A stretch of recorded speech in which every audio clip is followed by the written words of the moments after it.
আজ আমরা রওনা দিলাম সকাল সকাল গ্রামের বাড়িতে রূপনারায়ণের বুকে নৌকায় চেপে আজ আমরা সারাদিন পিকনিক করব। একটি অসাধারণ পিকনিক হবে, চলুন সঙ্গে থাকুন আর দেখতে থাকুন। যাওয়ার পথে একটা স্টপ নিলাম, দেখলাম পাইকারি দরে মাছ বিক্রি হচ্ছে, তো সেখান থেকে আমুদি মাছ কেনা হলো আমাদের আমুদি মাছ ভাজা খাওয়ার জন্য।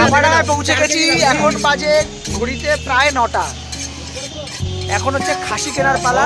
বলার গাড়িতে হর্ন মেরেছি, আওয়াজ হচ্ছে এই চাকার মালিকটা।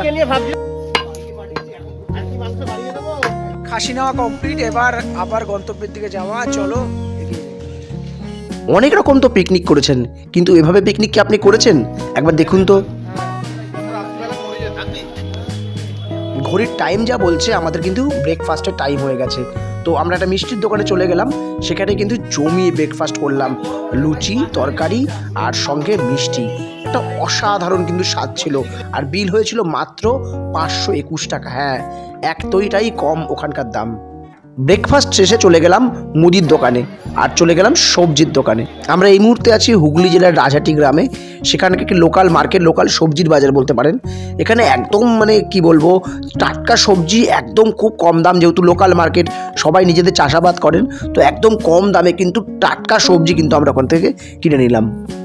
বাজার থেকে কিছুটা দূরেই আমাদের গড়ের ঘাট, সেখানে আমরা একদম হাজির হয়ে গেছি। আমাদের কাকু কিন্তু রেডি, তার নৌকো নিয়ে আমাদের আছে সারাদিন পিকনিক করবার জন্য। সবাই কিন্তু বেশ আমরা আনন্দিত, আর কি বলতে পারেন।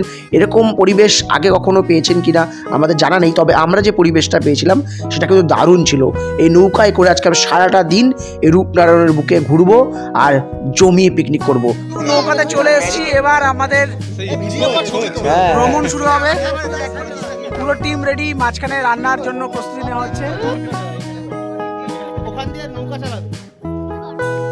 প্রস্তুতি শুরু হয়ে গেছে কিন্তু এখানে, মানে আসার সাথে সাথেই রেডি, কারণ অলরেডি আমাদের 12টা বাজে প্রায়।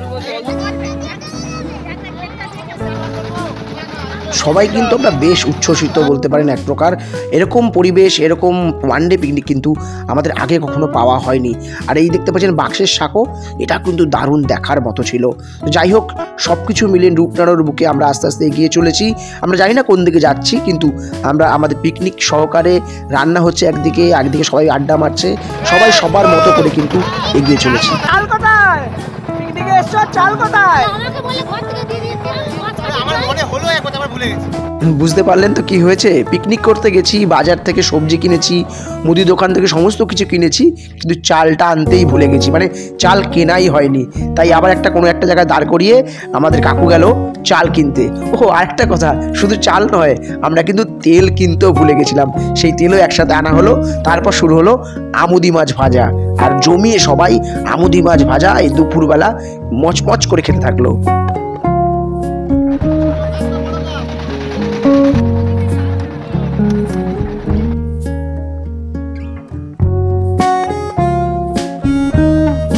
বেলা যত এগোতে থাকলো, আমাদের পিকনিকও কিন্তু বেশ রমরম করে পারদ চড়তে লাগলো। আস্তে আস্তে খাসির মাংস রেডি হতে শুরু করলো, আর সব মিলিয়ে একটা দারুণ আনন্দে কিন্তু আমরা সবাই কিছুক্ষণের মধ্যে নৌকা গিয়ে একটা হাজির হলো একটা ফাঁকা জায়গায়। এই ফাঁকা জায়গায় আজকে আমরা একটু রেস্ট নিলাম, মানে বলতে পারেন রেস্ট নয়, ঠিক আমরা নামলাম এখানে সবাই মিলে হাঁটবো বলে।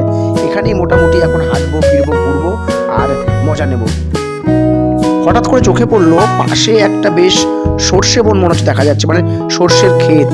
কাদা পেরিয়ে কিন্তু আমরা সর্ষের ক্ষেতে গিয়ে দেখলাম, মানে কি দেখলাম না, চোখে বিশ্বাস করতে পারছি না। একটা অসাধারণ গ্রাম্য সৌন্দর্য, যে সৌন্দর্যটা না আপনাকে মানে ভাষায় প্রকাশ করতে পারবো না। একটা মনোরম সুন্দর গ্রামের পরিবেশে একটা অসাধারণ সৌন্দর্য আমাদের কিন্তু মনটাকে একদম দুলিয়ে দিয়েছিল। সবাই মেতে উঠলো ফটো সেশনে, আর আমরা আস্তে আস্তে হেঁটে হেঁটে ঘুরতে থাকলাম পুরো সর্ষে বনটা বা সর্ষে ক্ষেতটা। কেউ কেউ আবার স্নান করে নিল, বাঙালির খাবার আগে তো স্নানের অভ্যেস, সকাল সকাল বেরানো হয়েছিল, এই খাবার ওদিকে রেডি হচ্ছে, আর সকলে স্নান করে রেডি আজকের পিকনিকের ডাল ভাত আর সঙ্গে খাসির মাংস খাওয়ার জন্য। খাসির মাংস কিন্তু ব্যাপক হয়েছিল, সঙ্গে স্যালাডও ছিল, কিন্তু মানে সমস্ত কিছু সহযোগে কিন্তু আজকের পিকনিক একদম জমজমাট।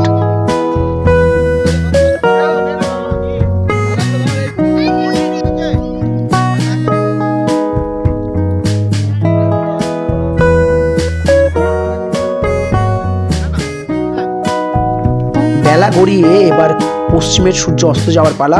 আর আমাদের জানান দেওয়া আজকের মতো পিকনিক কিন্তু এখানেই শেষ। গরম লাগছিল আর এখন ঠান্ডা লাগছে। ফেরার সময় ঠান্ডায় বেশ কাবু আপনার। সবাই দেখো, সবাই সোয়েটার পরে নিচ্ছে।